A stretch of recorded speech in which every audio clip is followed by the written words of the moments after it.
Bonjour Alain, heureux de vous retrouver dans cette session d'information à caractère spirituel. Nous souhaitons la bienvenue aussi aux auditeurs et aux internautes qui sont donc actuellement à l'écoute.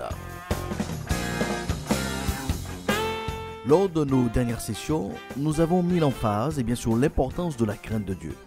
Elle est indispensable pour quiconque souhaite faire preuve de sagesse. Le commencement de la sagesse, c'est la crainte de Dieu. La crainte de Dieu, c'est le respect, la révérence qui sont accordés donc à Dieu. La crainte de Dieu se cultive par la connaissance que l'on a des attentes, des recommandations, des exigences de Dieu dans tous les domaines de notre existence. Il n'y a pas donc un aspect de votre vie où Dieu n'a rien à dire. Il n'y a aucune situation par laquelle vous passez où le Christ n'a pas une parole pour vous. C'est pour cela que je vous encourage à mieux connaître Dieu en lisant la Bible. Comme David nous l'a dit, le témoignage de l'Éternel est véritable. Il rend sage l'ignorant. Nous avons aussi compris que l'homme ou la femme qui a la crainte de Dieu dans sa vie, cette personne est au bénéfice des retombées de la crainte de Dieu. Donc, la crainte de Dieu a un impact direct sur notre vie de tous les jours, sur nos relations, même les plus intimes.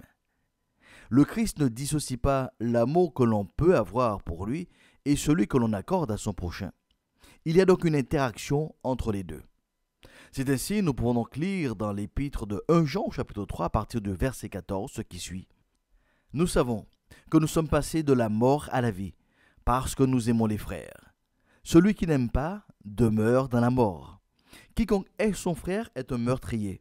Et vous savez qu'aucun meurtrier n'a la vie éternelle demeurant en lui.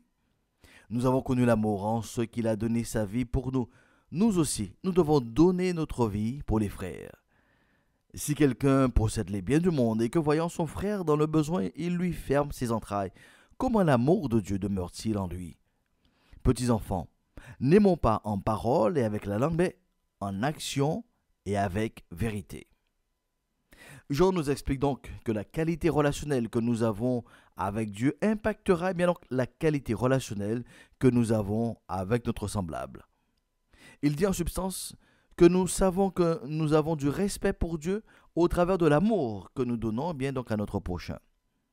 Quand Jean nous parle de l'amour, et plus largement quand la Bible nous parle de l'amour, il n'évoque pas donc le sentiment amoureux qui fait battre le cœur d'une personne pour une autre.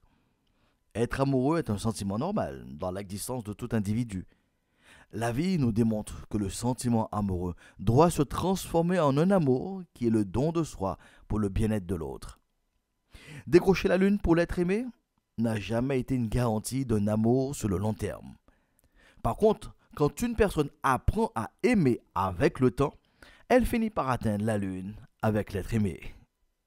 L'apôtre Jean nous rappelle que Dieu m'a démontré, il a prouvé son amour à l'égard de l'humanité en donnant son Fils unique, pour vous et pour moi. Cette démonstration divine est le modèle pour toute personne qui souhaite vivre un amour durable avec l'être aimé. Madame, si vous êtes amoureuse, monsieur, si vous êtes amoureux, je vous invite à transformer ce sentiment amoureux en amour véritable. Pour y arriver, le facteur temps est indispensable.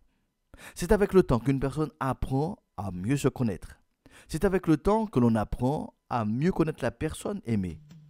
C'est avec le temps que l'on apprend à utiliser les bons matériaux pour construire l'amour. Juste avant de les énumérer et de les prendre en considération, je vous propose une pause musicale avec un classique, Dès le premier jour. Dès le premier jour où mes yeux se sont posés sur toi, je suis que c'était pour ton sourire a éveillé la vie en moi et mon cœur brûle de te dire je t'aime depuis toutes ces années malgré les luttes et les tourments.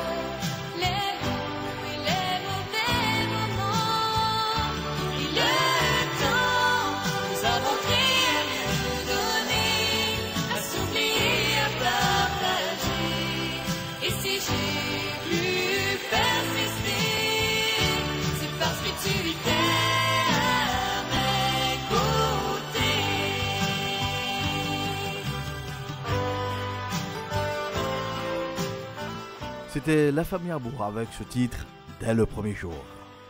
Pour que le mot amour ne soit pas un mot générique, banalisé, galvaudé, nous pouvons y associer donc des principes, des valeurs indispensables, tels que l'écoute, la fidélité, le pardon. En général, nous aimons parler de l'importance de la communication dans le couple. Dans ce temps où la communication rime avec information en tout genre, sur les médias, sur les réseaux sociaux, et j'en passe, il est primordial d'apprendre à être à l'écoute de l'autre, à être à l'écoute de l'être aimé. Cette écoute doit être active, totale, sans qu'il y ait une distraction telle que le smartphone, avec toutes les applications qui nous connectent aux centaines d'amis virtuels. Aimer l'être cher, c'est lui accorder l'attention à laquelle elle a droit, non seulement pour entendre ce qu'il ou elle dit, mais surtout pour bien comprendre ce que il ou elle dit entre les lignes ou ce qu'il n'arrive pas donc, à dire du tout. C'est un exercice corsé, car il demande un oubli de soi-même, une mise à l'écart de ses réponses toutes faites pour être à l'écoute. Comme bien des fois, nous voulons nous-mêmes être écoutés. C'est pour cela que l'apôtre Jacques déclare que tout homme soit donc prompt à écouter, lent à parler, lent à se mettre en colère, car la colère de l'homme n'accomplit pas donc la justice de Dieu en Jacques chapitre 1er. Quand il y a une bonne écoute, on gagne en efficacité quand il faut parler ou agir. On réduit le risque de commettre des erreurs, notamment sous le feu de la colère. Pour ce qui est de la fidélité, nous disons que la fidélité, c'est s'en tenir à la parole donnée, à l'engagement pris quand nous sommes en situation de choix. C'est au travers donc des situations, des circonstances que je cultive la fidélité. En d'autres termes, par mes actions, mes réponses, mes décisions, je dis tout haut à mon environnement ce que j'ai dit tout bas à la personne que j'aime. Si l'infidélité est mise en avant en long et en large dans les discussions, au travers de la télévision, par exemple, paradoxalement, personne ne souhaite être trompé par l'être aimé. La fidélité donc nous conduit au troisième principe, qui est le principe donc du pardon. Notre statut d'homme ou de femme imparfait, avec nos défauts, génère obligatoirement donc des tensions, des conflits, des désaccords, des blessures dans les relations humaines et singulièrement dans une histoire d'amour. Une vérité demeure, il n'y a pas de vrai amour sans le pardon. Savoir demander pardon et savoir pardonner sont aussi des éléments incontournables de cette communication indispensable dans le couple. Au travers du pardon que je demande ou que j'accorde, je reconnais que j'ai mes propres failles. Je reconnais que j'ai besoin que l'on soit patient avec moi ou que je sois patient aussi avec l'autre. Dans tous les cas de figure, la vie est une roue qui tourne. Il sera certainement nécessaire que nous prenions donc un temps pour aborder donc la question du pardon. Rappelons donc en attendant cette vérité. Dieu déverse dans notre cœur le combustible qu'est l'amour.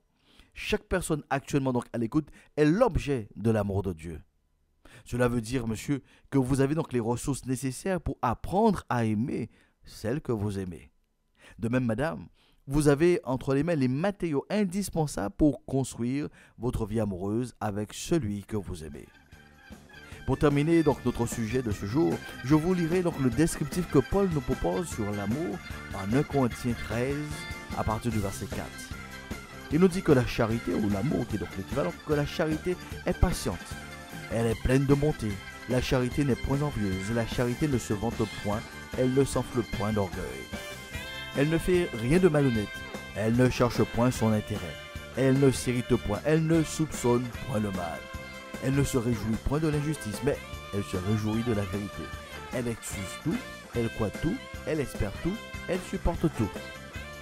C'est avec ce passage que le pasteur Josias donc vous souhaite de passer une bonne journée, une bonne semaine en proclamant la paix de Dieu soit avec vous pour une meilleure saison.